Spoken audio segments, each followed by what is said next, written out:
Alhamdulillah. Alhamdulillahi Rabbil Alameen. Assalatu wassalamu ala ashrafil mursaleen wa ala alihi wa ashabihi ajma'in amma ba'd. A'udhu billahi minash shaitanir rajim. Bismillahir rahmanir rahim. Wallahu yad'u ila daris salami wa yahdi man yasha'u wala siratin mustaqim. സ്നേഹമുള്ള എൻ്റെ മാന്യ സുഹൃത്തുക്കളെ, അസ്സലാമു അലൈക്കും വറഹ്മത്തുള്ളാഹി വബറകാത്ത്.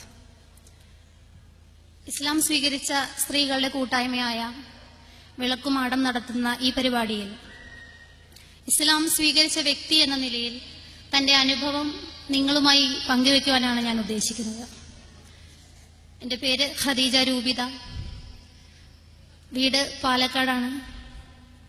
എൻ്റെ ജ്യേഷ്ഠന്മാർ, അച്ഛൻ, അമ്മ എന്നിവരടങ്ങുന്നതാണ് എൻ്റെ കുടുംബം. ഹിന്ദു മതവിശ്വാസിയായിക്കൊണ്ട് ജനിച്ചതുകൊണ്ട് തന്നെ ആ വിശ്വാസം ഉൾക്കൊണ്ടുകൊണ്ടാണ് ഞാൻ ജീവിച്ചത്. എൻ്റെ വീട്ടിലെ പൂജാമുറിയിൽ ഒരുപാട് ദൈവങ്ങളുടെ ഫോട്ടോകളും ബിംബങ്ങളുമുണ്ട്. അവയെല്ലാം തന്നെ വളരെയധികം അവയെല്ലാം ഞാൻ പേടിക്കുകയും അതേപോലെ പ്രാർത്ഥിക്കുകയും ചെയ്തിരുന്നു. പരീക്ഷാവേളകളിലും മറ്റ് സന്താപവേളകളിലുമാണ് ഞാൻ ദൈവത്തോട് ഒരുപാട് ഞാൻ അടുത്തിരുന്നത്. അപ്പോ ദൈവത്തെ പറ്റിയോ അല്ലെങ്കിൽ മതത്തെ പറ്റിയോ അല്ലെങ്കിൽ വേദഗ്രന്ഥങ്ങളെ പറ്റിയോ വലിയ ഗൗരവമായി ഞാൻ പഠിക്കാൻ ശ്രമിക്കുകയോ അതിന്റെ അറിവൊന്നും ഉണ്ടായിരുന്നില്ല. അങ്ങനെ ഞാൻ അമ്മയോടൊക്കെ ചോദിക്കുമായിരുന്നു, എന്തിനാണ് ഇത്രയും ദൈവങ്ങളുള്ളത്, ഒരു ദൈവം പോലെ എന്നൊക്കെ ചോദിക്കുമായിരുന്നു. അപ്പൊ അമ്മ പറയുമായിരുന്നു, ഒരു ദൈവമേ ഉള്ളൂ, ബാക്കിയെല്ലാം അവയുടെ അവതാരങ്ങളാണെന്ന് പറയായിരുന്നു. അങ്ങനെ ഇരിക്കുമ്പോഴാണ് ഞങ്ങളുടെ നാട്ടിലെ കുറച്ച് ക്രിസ്ത്യാനികൾ സുവിശേഷവുമായി ഇറങ്ങുന്നത്. അവർ ഞങ്ങളുടെ വീടും സന്ദർശിക്കുന്നു. അപ്പോ തങ്ങളുടെ പാപങ്ങൾ സ്വയം ഏറ്റുവാങ്ങിക്കൊണ്ട് ക്രൂശീകരണത്തിന് വിധേയനായ യേശുവിനെ അവർ പരിചയപ്പെടുത്തിയപ്പോ വളരെയധികം ഇഷ്ടം തോന്നി. കാരണം അവിടെ പങ്കുചേർക്കാൻ ആരുമില്ല, യേശു മാത്രമേ ഉള്ളൂ.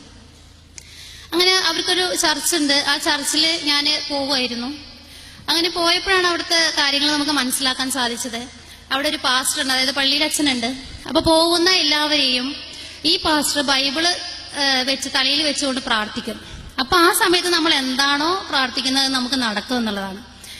അതുപോലെ തന്നെ വെള്ളവും എണ്ണയും ഉണ്ടാവും. നമുക്ക് രോഗങ്ങളുണ്ടെങ്കിൽ അവിടെ തടവിയാല്, ആ വെള്ളവും എണ്ണയും കൊണ്ട് തടവിയാല് നമ്മുടെ അസുഖം മാറും എന്നൊക്കെയുള്ളൊരു വിശ്വാസമായിരുന്നു. അപ്പൊ തോന്നിയിട്ടുണ്ട്, ഈ പാസ്റ്ററും സത്യസായിബാബയും അങ്ങനെയുള്ള ദൈവങ്ങളും തമ്മിൽ എന്തപ്പോ വ്യത്യാസം തോന്നിയിട്ടുണ്ട്.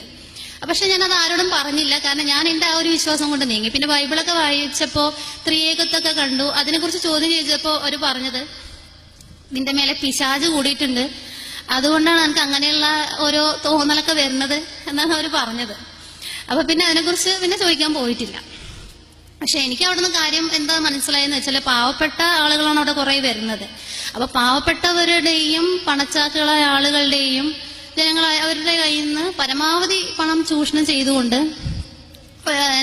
അവർക്ക് ബുദ്ധിമുട്ട് വരുന്ന സമയത്ത് ഈ പണം അവർക്ക് തന്നെ ദാനമായി നൽകിക്കൊണ്ട് ജനങ്ങളുടെ ശ്രദ്ധ പിടിച്ചു പറ്റുക എന്ന സംഭവമായിരുന്നു അവിടെ നടക്കുന്ന. അങ്ങനെയാണ് എനിക്ക് മനസ്സിലാക്കാൻ കഴിഞ്ഞിട്ടുള്ളത്. അപ്പൊ ആ ഒരു സംഭവങ്ങളൊന്നും എനിക്ക് ഇഷ്ടമായിരുന്നില്ല. പക്ഷെ ഞാൻ എന്റെ ഈ ഒരു വിശ്വാസം കൊണ്ടായിരുന്നു നടന്നിരുന്നത്. അതുപോലെ തന്നെ ഇസ്ലാം എന്നാല് എന്താണെന്നോ മുസ്ലിം എന്നാൽ ആരാണെന്നോ മനസ്സിലാക്കാൻ എന്റെ നാട്ടിലൊരു നല്ലൊരു മുസ്ലിം കുടുംബം പോലും ഇല്ല. മുസ്ലിങ്ങൾ ഉണ്ടെന്നുണ്ടെങ്കിലും വെറും മുസ്ലിം നാമധാരികൾ മാത്രമാണ് അവര്. കാരണം ഞാൻ അമ്പലത്തിൽ പോവുകയും നേർച്ചയിടുകയും ചെയ്യുമ്പോൾ അവർ മക്കാമുകളിൽ പോകുന്നു, നേർച്ചയിടുന്നു. ഞാൻ ജോത്സ്യരുടെ അടുത്ത് പോകുമ്പോൾ പലയിടങ്ങളിൽ നിന്നായി അവരും ജോത്സ്യരുടെ അടുത്തേക്ക് വരുന്നു. ഞാൻ ബിംബത്തോടും പ്രതിമകളോടും പ്രാർത്ഥിക്കുമ്പോൾ അവർ മരിച്ചുപോയവരോട് പ്രാർത്ഥിക്കുന്നു. അപ്പോ എനിക്കൊരു വ്യത്യാസം തോന്നിയിട്ടില്ല. മുസ്ലിമും ഹിന്ദുവും തമ്മിൽ എന്താണ് ഒരു വ്യത്യാസം എന്ന് എനിക്കവിടെ തോന്നിയിട്ടില്ല. പക്ഷെ സത്യമായി തന്നെ ഞാൻ മനസ്സിലാക്കുന്നത് ഇസ്ലാം എന്നാൽ സമർപ്പണമാണെന്ന്, മുസ്ലിം എന്നാൽ അള്ളാഹുവിന് പരമാവധി സമർപ്പിച്ചവരാണെന്നും ഞാൻ മനസ്സിലാക്കുന്നത് എന്റെ ഡിഗ്രി പഠന കാലയളവിലാണ്. കാരണം ഡിഗ്രിയിലാണ് എനിക്ക് നല്ല കൂട്ടുകാരികളെ കിട്ടുന്നത്. അവിടെ മുസ്ലിം കുട്ടികളാണ് ഒരുപാട് ഉണ്ടായിരുന്നത്. അപ്പോ എനിക്ക് പരിചയമുള്ള മുസ്ലിങ്ങൾ നമസ്കരിക്കാത്തവരാണെങ്കിൽ എന്റെ കൂട്ടുകാരികള് 5 നേരത്തെ നമസ്കാരം മുടക്കാത്തവരായിരുന്നു. കാരണം കോളേജിൽ വന്നാലും അവർക്ക് നമസ്കാരത്തിന് സമയമായാൽ അവർ ആ സമയം കണ്ടെത്തി പ്രെയർ ഹാളിൽ പോയി നിസ്കരിക്കുമായിരുന്നു. അതേപോലെ തന്നെ നുണ പറയേണ്ട അവസരങ്ങളിലാണെങ്കിലും സത്യം മാത്രം പറഞ്ഞുകൊണ്ടും സത്യസന്ധത പുലർത്തിക്കൊണ്ടും വാക്ക് പറഞ്ഞാൽ മാറ്റാത്തതുമായ അങ്ങനെയുള്ള സ്വഭാവങ്ങളൊക്കെ എനിക്ക് ഭയങ്കര ഇഷ്ടമായിരുന്നു. അതുപോലെ ഞങ്ങളൊക്കെ പണ്ട് പരമാവധി സൗന്ദര്യം പുറത്ത് കാണിച്ചുകൊണ്ട് നടക്കണം എന്നുള്ളൊരു ഇതായിരുന്നു. കാരണം നമ്മളെ എത്രമാത്രം സൗന്ദര്യം ഉണ്ടെന്ന് മറ്റൊരു കാണിക്കണം, അത്രയും നമുക്ക് സാറ്റിസ്ഫാക്ഷനാണ്. അപ്പോ അങ്ങനെ ആ സമയത്ത് അവര് പറഞ്ഞത് ഞങ്ങളുടെ സൗന്ദര്യം ഞങ്ങൾക്ക് ഭർത്താവിന്റെ മുമ്പിൽ മാത്രമേ പ്രദർശിപ്പിക്കാൻ ഞങ്ങൾ ആഗ്രഹിക്കുന്നുള്ളൂ എന്നൊക്കെ പറഞ്ഞു കേട്ടപ്പോൾ വളരെയധികം ഒരു ഇത് തോന്നിപ്പോയി. എന്താണ് ഇത്രമാത്രം ഉള്ളത് എന്നൊക്കെ തോന്നിപ്പോയി. ആ മതത്തിൽ ഇങ്ങനെയൊക്കെയാണോ പറയണതൊക്കെ തോന്നിയിട്ടുണ്ടെങ്കിലും അവരിടയ്ക്ക് നമ്മളോട് ചോദിക്കും, നിന്റെ ദൈവത്തെ പറ്റി നീ ഒന്ന് പറഞ്ഞു തരാമോ എന്നൊക്കെ പറയും. പക്ഷെ ആ ടൈമില് നമ്മളിങ്ങനെ ഒപ്പിച്ച് പറയും, പക്ഷെ ഒരു മനസ്സിനൊരു തൃപ്തിയില്ലാത്ത തരത്തിലാണ് നമ്മൾ പറയല്. അപ്പൊ അവരിങ്ങനെ പറയുമെങ്കിൽ നമ്മൾ അതിന് ഒഴിഞ്ഞു മാറും. കാരണം നമുക്ക് അത്രത്തോളം പറയാനും മാത്രം ഇല്ല എന്നൊരു തോന്നൽ നമ്മൾ മനസ്സിലുള്ളത് കൊണ്ടായിരിക്കാം അങ്ങനെ ഒഴിഞ്ഞു മാറുമായിരുന്നു. പിന്നെ ലാസ്റ്റ് ഇയർ പഠിക്കുന്ന ടൈമിലാണ് എനിക്കൊരു കൂട്ടുകാരിയുടെ വീട്ടിൽ നിന്ന് പഠിക്കാനുള്ള ഒരു സൗകര്യം ഉണ്ടായത്. ആ സമയത്താണ് എന്റെ ജീവിതത്തെ തന്നെ മാറ്റിമറിക്കുന്ന അല്ലെങ്കിൽ മോക്ഷത്തിന്റെ മാർഗത്തിലേക്ക് എന്നെ നയിക്കുന്ന അത് കിട്ടുന്നത്. അതായത് ഒരു കടലാസ് തുണ്ട് കിട്ടുകയാണ്. അതായത് നബി സല്ലല്ലാഹു അലൈഹി വസല്ലമയുടെ ചില പ്രാർത്ഥനകൾ അടങ്ങുന്ന ഒരു കടലാസ് ഉണ്ട്. ആ കടലാസ് കൊണ്ട് വായിച്ചപ്പോ വളരെയധികം ഒരു വ്യത്യസ്തത തോന്നി. കാരണം ഞാൻ ദിവസവും പ്രാർത്ഥിക്കുന്നതല്ല അതിലുള്ളത്. നാളെ മരണാനന്തര ജീവിതത്തെക്കുറിച്ചുള്ള ഓർമ്മിപ്പിക്കലും അതിനു വേണ്ടിയുള്ള തയ്യാറെടുപ്പുകളും അങ്ങനെയൊക്കെയുള്ള ഒരു പ്രാർത്ഥനയായിരുന്നു. അപ്പൊ അതെനിക്ക് വലിയൊരു ഇത് തോന്നി. എന്താ ഒരു ഇതെന്ന് തോന്നിയിട്ട് ഞാൻ പിന്നെ അവിടെയുള്ള ബുക്കുകളൊക്കെ എടുത്ത് ഞാൻ വായിച്ചു. അതൊന്നും അവൾ അറിയാതെയായിരുന്നു, ഞാൻ എന്റെ കൂട്ടുകാരി അറിയാതെയായിരുന്നു ചെയ്തത്. കാരണം അറിഞ്ഞാൽ വല്ലതും പറയുമോ എന്തെങ്കിലും ഇതാക്കുമോ എന്നൊക്കെ ഉള്ള ഒരു പേടിയായിരുന്നു. പിന്നീട് 2-3 ദിവസത്തിന് ശേഷമാണ് ഞാൻ അവളോട് കാര്യം അവതരിപ്പിക്കുന്നത്. കാരണം ഇതിനെക്കുറിച്ച് പഠിക്കാൻ എനിക്ക് ആഗ്രഹമുണ്ട്.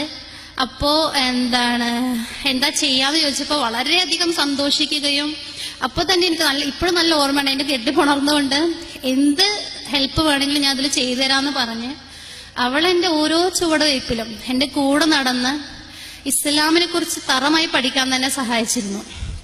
അതാണ് പിന്നീട് എന്നെ ഇതിലേക്ക് മാറ്റിയത്. പിന്നെ ഞങ്ങൾ ഷഹാദത്ത് ചൊല്ലി നമസ്കാരം തുടങ്ങി. ഡ്രസ് കോഡിൽ വ്യത്യാസം വന്നു. ഇതൊക്കെ വ്യത്യാസം വന്നു തുടങ്ങിയപ്പോൾ വീട്ടുകാർക്കും സംശയം തുടങ്ങി, ഇവളും അങ്ങനെ ആയി പോവുകയാണെന്ന്. പക്ഷെ കോളേജിൽ പഠിക്കുന്നതുകൊണ്ട് അതൊരു ഫാഷന്റെ ഭാഗമാണ് എന്ന് പറഞ്ഞ് നീങ്ങായിരുന്നു. അപ്പൊ നമസ്കാരം തുടങ്ങിയപ്പോൾ വീട്ടിലേക്ക് പോകാൻ എനിക്ക് പിന്നെ താല്പര്യമില്ലാതെ, കാരണം വീട്ടിൽ പോയാൽ നമസ്കാരം നടക്കില്ല എന്നുള്ളത് കൊണ്ട് തന്നെ അങ്ങനെ വീട്ടിലേക്ക് ഞാൻ എപ്പോഴെങ്കിലും പോകുന്ന സമയത്താണെങ്കിലും രാത്രി ഒന്നായി നമസ്കരിക്കും. അത് ശരിയാണോ തെറ്റാണോ എന്നൊന്നും എനിക്കറിയില്ലായിരുന്നു. പടച്ചോനെ പുറത്ത് തരണേന്ന് പറഞ്ഞ് അങ്ങനെ പ്രാർത്ഥിക്കലാണ്. ഒന്നായി രാത്രിക്ക് ഇരുന്ന് അങ്ങനെ ചിലപ്പോൾ കിടന്നൊക്കെ ആയിരിക്കും പ്രാർത്ഥിക്കല്. കാരണം പേടിയായിരുന്നു. മുസ്ലിം ആയതിനു ശേഷം നമസ്കാരം നിർബന്ധമാണല്ലോ എല്ലാവർക്കും. അപ്പോ നമസ്കരിച്ചില്ലെങ്കിൽ കുറ്റം കിട്ടുമല്ലോ എന്നുള്ളൊരു പേടി കൊണ്ട് അവള് ഇതാക്കുമായിരുന്നു. പിന്നെയാണ് ഞാൻ അതെല്ലാം കഴിഞ്ഞ് കോഴ്സ് പൂർത്തിയായതിനു ശേഷം വീട് വിട്ട് വരുന്നത്. അങ്ങനെ വന്ന് ഞാൻ ഇവിടുത്തെ കോഴിക്കോട് സ്ഥാപനത്തിൽ ഒരു 3 മാസക്കാലം നിന്നു. ഇസ്ലാമിനെ കുറിച്ച് പഠിക്കുന്ന ഒരു സ്ഥാപനമാണത്. അങ്ങനെ അവിടെ നിന്നപ്പോൾ എന്റെ വീട്ടുകാരെ ഞാൻ അറിയിക്കുകയും ചെയ്തു. അപ്പൊ വീട്ടുകാർ ദിവസം വരും, ആഴ്ചയ്ക്ക് ഒരു 3 പ്രാവശ്യമെങ്കിലും വരുമായിരുന്നു. 3-4 ഒക്കെ പ്രാവശ്യം വന്ന് എപ്പോഴും പിന്തിരിപ്പിക്കാൻ ശ്രമിക്കും. കാരണം അടിക്കാനോ കേസിനോ അങ്ങനെ ഒന്നും പോവാതെ നല്ല രീതിയിൽ തന്നെ പറഞ്ഞിതാക്കാന്ന് പറഞ്ഞ് ഇതായിരുന്നു. അപ്പൊ ഞാൻ മനസ്സിലാക്കിയ സത്യം എന്റെ വീട്ടുകാർക്കും എനിക്ക് മനസ്സിലാക്കി കൊടുക്കണം എന്നൊരു ഉദ്ദേശം ഉള്ളത് കൊണ്ട് തന്നെ ഞാൻ വീണ്ടും വീട്ടുകാരോട് പോയി ഒരു 3 മാസക്കാലം ഇരുന്നിരുന്നു. ആ 3 മാസക്കാലം എനിക്ക് വേണ്ട എല്ലാ സൗകര്യങ്ങളും, നമസ്കാരത്തിനാണെങ്കിലും നോമ്പൊക്കെ അവിടെയായിരുന്നു, അതിന് എല്ലാ സൗകര്യങ്ങളും എനിക്ക് അവിടെ ഒരുക്കി തരികയും അത്താഴത്തിന് ഫുഡ് എല്ലാം ആക്കി തരികയൊക്കെ ചെയ്യുന്നു. അപ്പൊ അത് കാണുമ്പോൾ ഭയങ്കര സങ്കടമായിരുന്നു. കാരണം അവർക്ക് അവരുടെ മകള് നഷ്ടപ്പെട്ടു പോവരുത് എന്നുള്ള ഒരു ഇതുകൊണ്ടാണ് അവർ അങ്ങനെയൊക്കെ ചെയ്തത്. കാരണം മെല്ലെ മെല്ലെ മാറ്റിയെടുക്കാം എന്നുള്ള ഇതുകൊണ്ട്. കാരണം അവരുടെ മനസ്സിൽ ഇസ്ലാമിനെ കുറിച്ചുള്ള ഒരു ധാരണ തന്നെ തീവ്രവാദമാണ്, ഞാൻ ഏതോ ഒരു തീവ്രവാദത്തിനുള്ളിൽ പോയി പെട്ടിരിക്കുകയാണ് എന്നൊക്കെയുള്ളൊരു ധാരണ കൊണ്ട് അടിച്ചാലും ഇതാക്കിയാലും നമ്മൾ മാറൂല. അപ്പോ നല്ല സ്നേഹത്തോടെ ഒന്ന് തന്നെ മാറ്റാം എന്നുള്ള ഒരു വിശ്വാസമായിരുന്നു. പക്ഷെ പുറത്തു പോകുമ്പോൾ തലയിലൊന്നും തല മറയ്ക്കാൻ പറ്റില്ല എന്നൊക്കെയുള്ള പിന്നെ അങ്ങനെയുള്ള കുറച്ച് പ്രശ്നങ്ങളൊക്കെ വന്നപ്പോ വീണ്ടും എനിക്ക് തോന്നി, ഞാൻ മനസ്സിലാക്കിയ സത്യം അവർക്ക് ഞാൻ അറിയിച്ചു കഴിഞ്ഞു. ഇതുകൊണ്ടാണ് ഞാൻ ആയതെന്നും ഞാൻ അറിയിച്ചു കഴിഞ്ഞു. ഇനി ഞാൻ ഈ സത്യം പുറത്തറിയാതെ മൂടി വെക്കേണ്ട ആവശ്യമില്ലാന്ന് തോന്നുകയും പിന്നീട് വീണ്ടും വീട് വിട്ട് ഇറങ്ങാൻ തയ്യാറാവുകയാണ് ചെയ്തത്. അപ്പോൾ ഒരു സർട്ടിഫിക്കറ്റ് പിന്നെ വാങ്ങാനുണ്ടെന്ന് പറഞ്ഞ പേരിലാണ് ഞാൻ ഇറങ്ങി പോകുന്നത്. അപ്പോൾ സർട്ടിഫിക്കറ്റ് വാങ്ങാൻ പോകുമ്പോൾ എന്നെ പുറത്തൊന്നും വിടില്ലായിരുന്നു, ഒറ്റയ്ക്ക് വിടൂലായിരുന്നു ഈ അവസരത്തില്. പക്ഷെ പടച്ചവന്റെ അനുഗ്രഹം ശരിക്കും നമ്മൾ അനുഭവിച്ചറിയുന്ന സമയങ്ങളുണ്ട്. ഓരോരോ എന്താണെന്നറിയില്ല, എല്ലാവരുടെ കണ്ണിലും പൊടിയിട്ടുകൊണ്ട് ആ ദിവസം എനിക്ക് വീട്ടിൽ നിന്ന് പുറത്തിറങ്ങാൻ കഴിഞ്ഞു എന്നതാണ് ഒരു കാര്യം. കാരണം ഞാനത് സ്വപ്നത്തിൽ പോലും വിചാരിച്ചിട്ടില്ല. എന്നെ അവർ വിടുന്നോ, ഞാൻ അവിടുന്ന് പിന്നെയും പോരുമെന്നോ സ്വപ്നത്തിൽ പോലും വിചാരിച്ചിട്ടില്ല. പക്ഷെ അന്ന് പടച്ചവന്റെ അനുഗ്രഹം അതുകൊണ്ട് മാത്രമാണ് പിന്നെയും എനിക്ക് വീട് വിട്ട് വരാൻ സഹായിച്ചത്. അപ്പോൾ എളാമന്റെ വീട്ടിലാണ് ഞാൻ ഇരുന്നിരുന്നത്. അപ്പൊ എളാമ പറഞ്ഞു, നീ കോളേജിലേക്ക് പോണ വഴിയിൽ അമ്മ നിൽക്കും, അപ്പൊ അമ്മേനെയും കൂട്ടിയിട്ട് കോളേജിലേക്ക് പോയാൽ മതി എന്നാ പറഞ്ഞത്. അപ്പോ പോകുന്ന സമയത്ത് ബസ്സിൽ ഞാൻ കയറി പോണ ടൈമില് ഞാൻ അമ്മേനെ ഒന്ന് കണ്ടു. അവസാനമായിട്ടൊന്ന് കണ്ടതായിരുന്നു. കാരണം തന്റെ മകളെ ഇനിയും തന്നെ ചതിച്ചുകൊണ്ട് കടന്നു കളയുമെന്നുള്ള ആ ഭീതി നമുക്ക് മുഖത്ത് കാണാൻ കഴിയുമായിരുന്നു. നമുക്ക് പറഞ്ഞറിയിക്കാൻ കഴിയില്ല അവരുടെ ആ മുഖത്തുള്ള അത്. എനിക്ക് നല്ല ഓർമ്മയാണ്, ഇപ്പോഴും നല്ല ഓർമ്മയാണ്. അങ്ങനെ ഞാൻ അമ്മനെ പിടിച്ച് വണ്ടിയിലിട്ട് കൊണ്ടുവന്നാലോ എന്നൊക്കെ ആ സമയത്ത് നമുക്ക് തോന്നിപ്പോയി.